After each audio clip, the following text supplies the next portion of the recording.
hindi nila tinatayuan ng mga bagong bahay yan dahil hindi pa nila nakiklear yung lugar mula sa mga landmine. So, sa mga lugar na yan, marami pa dyan mga nakatanim na bomba. And bawal pa kaming actually umikot-ikot dyan, bawal yung mga lokal mag-ikot-ikot dyan dahil baka sa isang tapak mo lang, sumabog tayo. And napakadelikado nun, guys.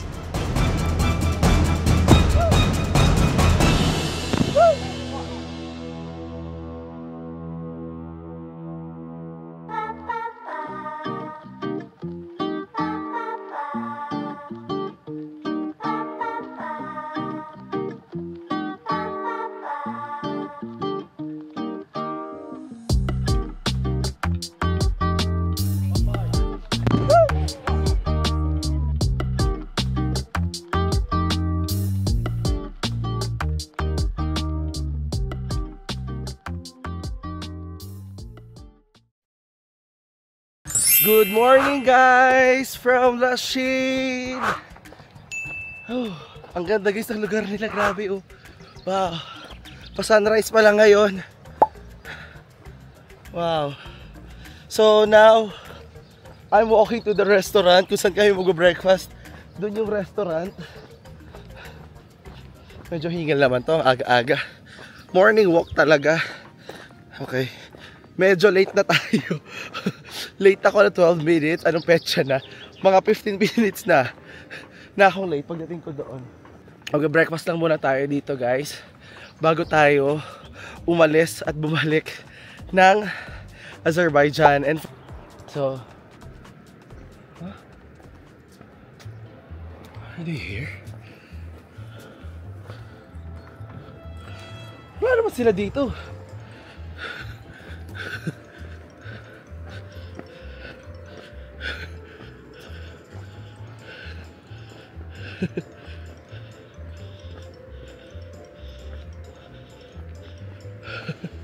Saan yan? Saan?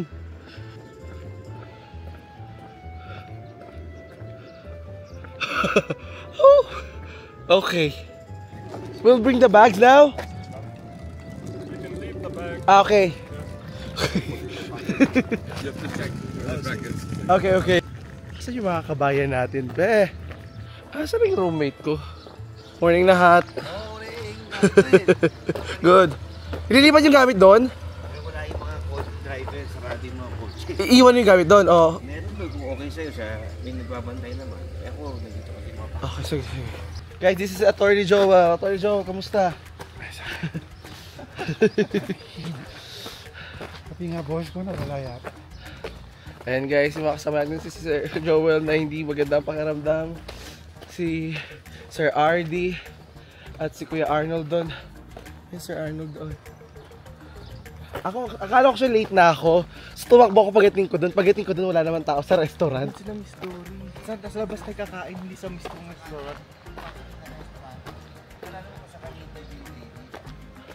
Doon sa gilid?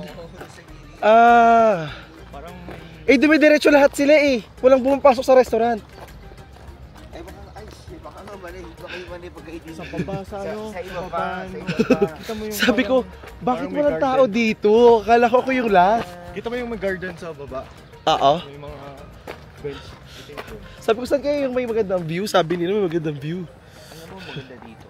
Hindi na- Maganda actually. Oo, hindi Ganda na talaga. develop pa. Maganda. Parang Maganda dito. California, parang, Oo, parang LA, California. parang Parang Beverly California Hills, parang nga Green eh. Dating. Kung pwede sa... Calabasas, parang ganun. At hindi rin nagtagal be after ng breakfast namin, bumiyahe din kami. Nagulat ako dahil natatanaw ko na be ang flag ng Armenia. Sa kabilang side nga lang be ng river na to, Armenia na. Actually ito yung paalala sa akin ng mga kasama ko na next time pag nagpunta ako ng Armenia, wag na wag kong babanggitin na nagpunta ako dito. Dahil pwede ito maging problema pagpasok ko sa kanila at baka isipin pa nila na ako isang espiya.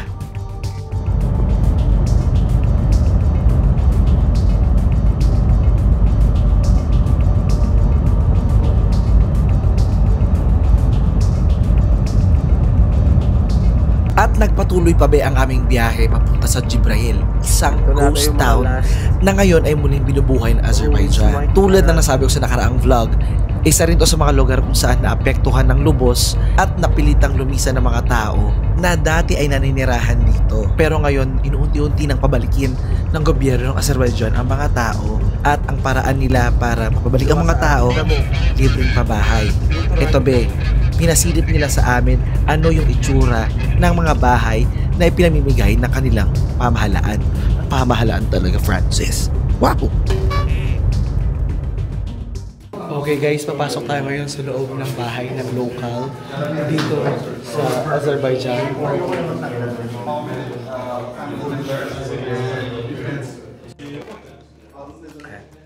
So, andito na tayo ngayon guys sa loob ng bahay nila. Opo. Parang hostel. Is here someone from Great Britain? Yeah, look at please. Wow. You can see the hospitality. Do the homes come Oh. furnished as well, or do they need to Yeah, bring their own? yeah. Some of the Some of it. very Provided, and then they bring whatever they want. For example, Oh, wow. fans they like from table some. You may take some picture if you want. You may do anything. Ayan guys, naglalaro siya guys. So, ito yung mga laruan niya dito. Mga robot, mga paper. Kung sa atin meron tayong paper doll, ayan yung paper doll nila dito. It's okay. Good night din. Good night din. Yeah. Until September. Silipin natin ibang bahay, ibang part ng bahay nila. Ito yung kanilang kusina, guys. So, yung mga bahay dito, mayroon naman ng setup ng kusina pag lipat nila. And, onting mga furniture na lang and mga appliances yung kailangan nilang dalhin. Wow, ito yung bahay na ginawa, guys, ng government pabahay. Libre mula sa mga refugee na dati inalis dito nung nagkaroon ng war. And ibinalik na sila ngayon dito sa lugar nila nung nakuha na nila uli yung kanilang lugar. Ito yung view sa labas, guys. O, diba? Lakas mga Maui Oasis. O, ayan guys. Welcome to Maui Oasis. Andito po tayo sa Santa Mesa. Char. Andito po tayo ngayon sa Azerbaijan. Ito yung libreng pabahay ng government nila. Ito guys, welcome sa bahay number 2. Welcome sa bahay number 2. And ito yung kanilang kwarto dito. Wow! Ganda ng kanilang kwarto, guys. Oh, ito yung kanilang kusina, guys. Ano kanilang ulam? Chocolate.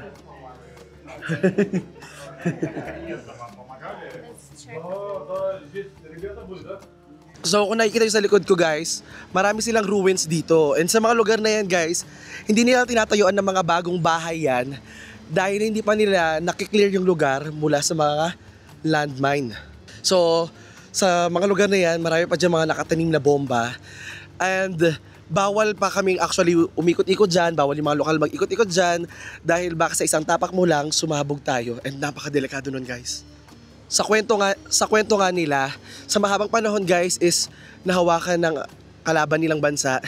Hindi ko na sabihin anong pangalan. Itong lugar na ito at nabawi nila ito ngayon. Kaya naman unti-unti nilang dinedevelop para muling makabalik yung mga taong dating nakatira dito, na inilipat sa ibang lugar, na manirahan muli dito sa kanilang lugar. Yung iba sa kanila actually is dito pinanganak pero lumaki na sa ibang lugar. And the government is really trying their best para maging normal na uli ang buhay dito.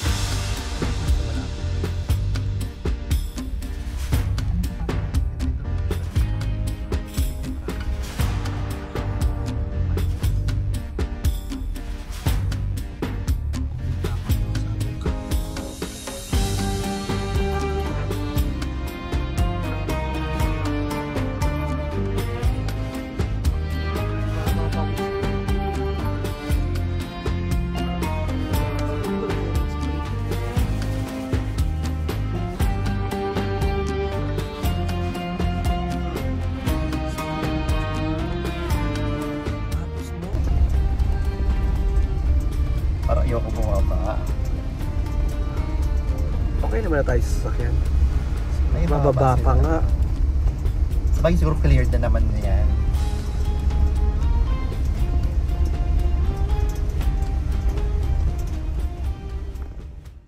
So ngayon, dito tayo ngayon sa isang landmine area. So sa lugar na to, maraming mga nakatanim dito na bomba. And ito yung border, ito yung ginawa nilang tali para limitahan yung mga tao sa pagpunta. Sabi naman nila dito, sobra minsan yung mga nakikita nilang bomba, up to 30 bombs in just one house. And ang bongga lang kasi yung paraan nila ng paghuhukay is ginagamit nila yung mga machine para ma-detect yung mga bomba at mano-mano nilang hinuhukay ito. Sabi nila, ito raw yung mga bomba na itinanim dito ng Armenia dati dahil nahawakan nila to bago nila ibinalik sa kanila. So parang, alam mo yon, parang okay, nagtanim, and then para sa inyo, parang I don't know.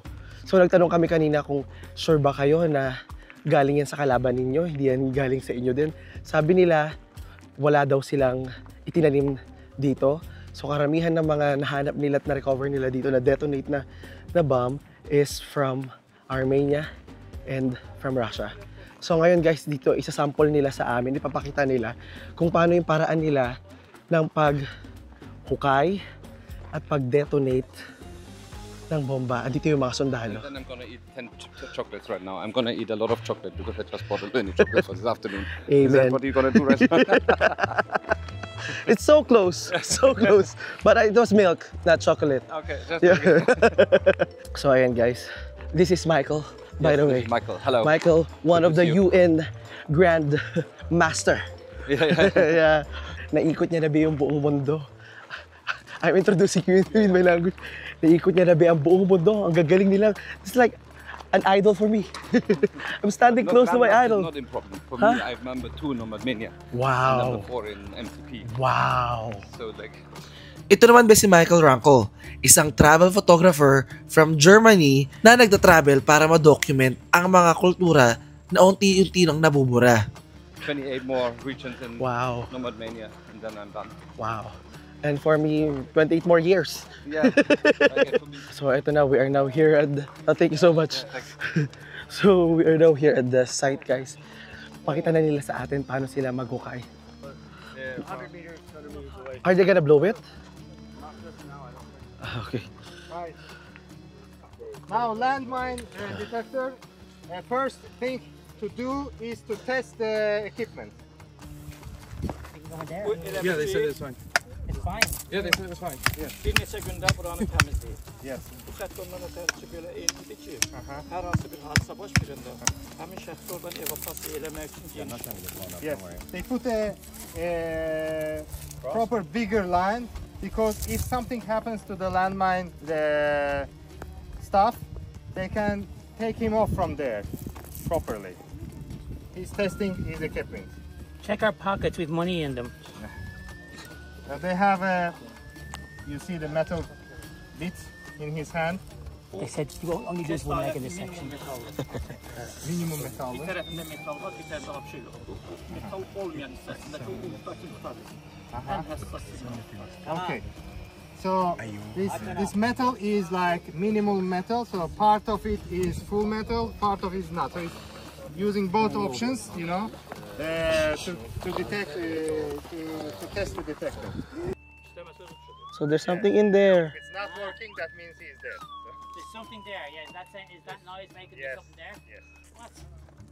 He's going to take it out with Onu the television. gösterebilir eğer böyle. Okay, you see this triangle over there? He put. Yeah. Uh-huh. It's two-sided. You see there is red Why and white. Uh-huh. If there is a signal, he's putting white. Yeah. Okay. What does it mean? Eğer kırmızı neyse. Min aşkar olanda Okay. ucu kırmızıya That çeviriyor. means that there is, well, signal means that there might be still, like it may be some sort of other particle, metal particle. That's why he's putting white. Ooh. If this is a mine, he's turning it to the red one. He's putting the red one there. That one detects. Ooh. That Yeah, one I'm detector just detects checking. Just check. only at the 20 centimeters, not Uh-huh. not deep, not Not deeper. deep. Yeah. Oh. Okay. May halaman? It takes Ayun na, ayun na. months of training for these guys to be. Ayun na. I see something. Oh, I can see something now. Postcards. Yes, look. We have a mine. Now, guys, just to explain, normally this is a way too longer procedure, but we understand. So we are fast. They make it more like Quicker. yes, fast forward. Normally it's way too longer. Like how long? Imagine you're, you know, digging the land that you don't know what's gonna happen to you. Now they know that there's exactly there's a landmine, but normally it's, Oh, there's actually one there. There is, yes. It's a clear one. Should we move back slightly just in case it goes off by mistake, or are we fine here? Check the policy. So he's cleaning the, as you see, that's With a It's getting so close to mine, isn't it? landmine search is done by this guy. So he's superior. He is giving. Okay, that is the job what he's doing. The next group is coming to blow up this mine. So Are they gonna blow up now? his task is to go to find do same thing in the other areas. Oh. Yeah. So ngayon guys, magde-detonate tayo ng bomba. Actually, detonate ng mga grupo natin. Sila yung pipindot dito at doon sa sabog yung bomba. It's 28 in one button. Hintayin natin guys yung pagsabog ng bomba mula dito. Yeah.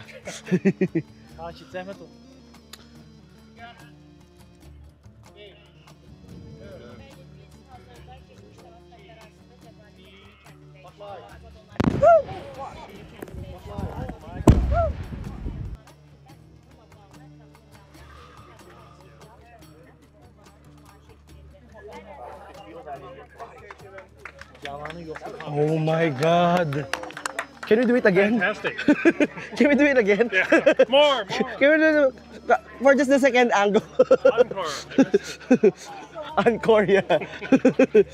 Oh, grabe, oh my God. Oh my God, grabe.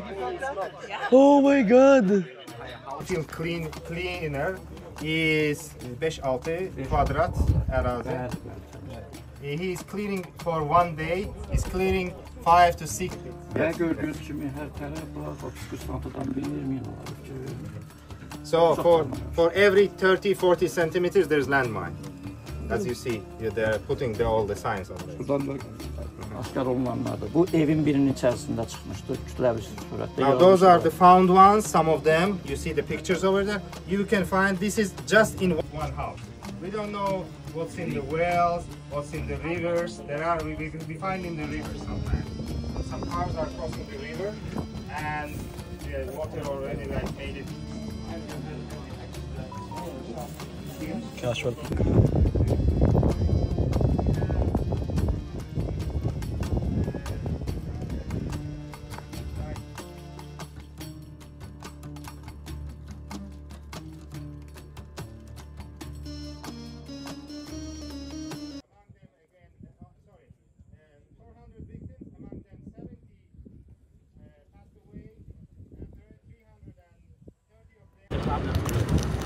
Why are you taking a picture of the ice cream? Because this is the only and the last ice cream that is in USSR standard. Oh, really? Yes. According to this. According to Queen. Oh, that's why you guys According to Miss Belarus. He's getting worse. He's gone very campy and very queeny all of a sudden. Who? You. How I come? mean, you can't just too gay. You need to just. I'm not. Let's go, please. Is it? Okay. Huh? Who are you kidding at this stage? You're trying to tell me I'm gay? No, I'm not. How could you Not not be? yet. Not yet? Not What, yet. At the weekends? No, after 2 drinks. Okay. Yeah. Okay, definitely. After 2 drinks. I will. I'll show you how to shablam. You're not the only gay person. Oh, I'm not. Yeah, I'm not. So guys, this is alright. This is the so ito be, yung ice cream na nasa USSR standard pa. Masarap daw to. So let's try.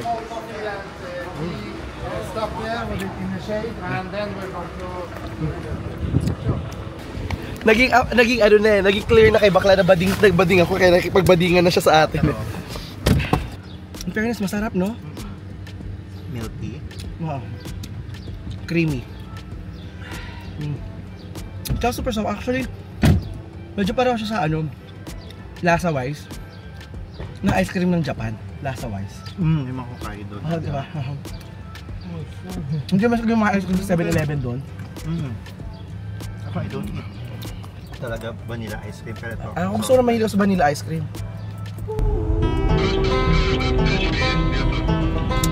Definitely be, ito yung best travel expedition na na-experience ko. Sabi nga namin, this is a once-in-a-lifetime opportunity and I'm so glad that I was able to be here. Thank you so much to MTP for having me here and syempre to my family and friends in PGE. Thank you so much at marami ako natutunan dito sa Azerbaijan. Yung dumating ako dito na walang kaalam-alam sa Azerbaijan pero ngayon be, parang sobrang kilala ko na yung bansa nila. I feel one with their country and I wish ma-meet ko uli yung mga nakasama ko dito dahil sobrang nakakabitin yung 4 na araw na kasama ko sila. Sobrang gagaling nila, sobrang inspirational nila and parang somehow on this trip be, nabuhay sa akin yung inspiration na sana maging katulad ko din sila. Sana matravel ko din yung buong mundo kasi sobrang gagaling nila. Marami sa kanila nakatravel na ng buong mundo at sobrang nakaka-inspire na possible pala. Parang kailangan talaga ng maraming pera. And ako, personally, I don't know kung makakompleto ko yun para sa sarili ko. Ang mahalaga sa akin for now, ma-enjoy ko yung buhay ko.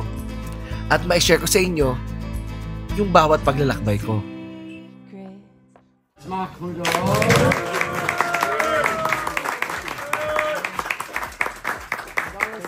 The applause is a little bit louder 3 days later.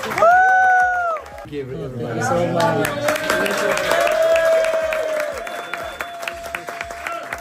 Okay. Salute.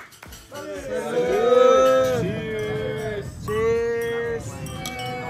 Cheers. Cheers. Cheers. We want yes.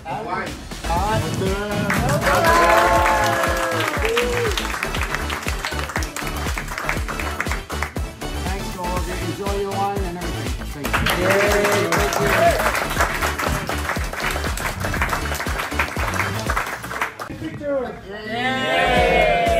Everybody say kimchi.